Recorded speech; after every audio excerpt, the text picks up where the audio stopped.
Why do galaxies come in different shapes, in different types, like spiral galaxies, elliptical galaxies, irregular galaxies, and so on? So, yeah, that's a great question. So, galaxies have existed for a very long time. I think the James Webb Space Telescope has shown us that the first galaxies emerged in the first half a billion years after the Big Bang, which maybe the first 300 million years after the Big Bang. So, yeah, that's been a big surprise. So, galaxies have been around for a very, very long time. And galaxies emerge out of the formation of stars.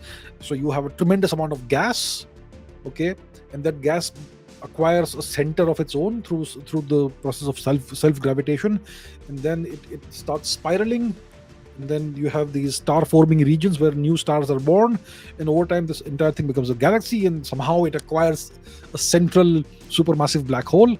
And such a galaxy that forms in such a process, self gravitation and so on, that typically acquires a spiral shape with arms, okay.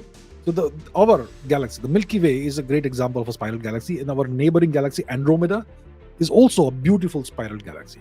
Okay, so that's how a spiral galaxy is formed. Now, these elliptical galaxies, how are they formed? Typically, elliptical galaxies are formed by the merger of two or more spiral galaxies or other galaxies. So when you have a spiral shape, you have two spiral galaxies that are going to come together and merge. Some people would call it a collision. It's actually a merger. There's no real actual physical collision of anything. There's too much empty space in a galaxy for anything to really collide. So it's going to be a merger. It's going to be a gravitational dance of billions of objects. The Milky Way and Andromeda are going to merge in this manner in the next 5 or so billion years. Billion. Long time. We're never going to see them. We're never going to see it.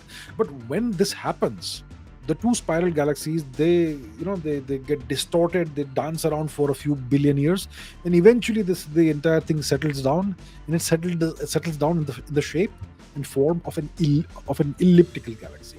So elliptical galaxies are typically formed through the merger of two or more regular galaxies, maybe spiral galaxies or galaxies of any other kind. So that's how elliptical galaxies are formed. What about irregular galaxies, weird shaped galaxies? So the universe is always moving, but it moves over a very long time period, billions of years. So when you see an irregular galaxy, a galaxy that has experienced some kind of massive gravitational phenomenon that has disturbed its shape. So it's either two galaxies in the process of merging together. There are these two galaxies called the mice, right? The mice. You can Google it. Or there has been some other kind of gravitational event that has distorted it out of shape. So typically, galaxies, when they're first born, would generally be born in having a spiral shape. Then when galaxies merge, they become a larger elliptical galaxy. And when galaxies collide, merge, or are in the process of merging and dancing the tango with each other, that's when all these arms are distorted and torn apart and stars are flung in various directions. That's when you have irregular galaxies. So that is essentially the answer to your question.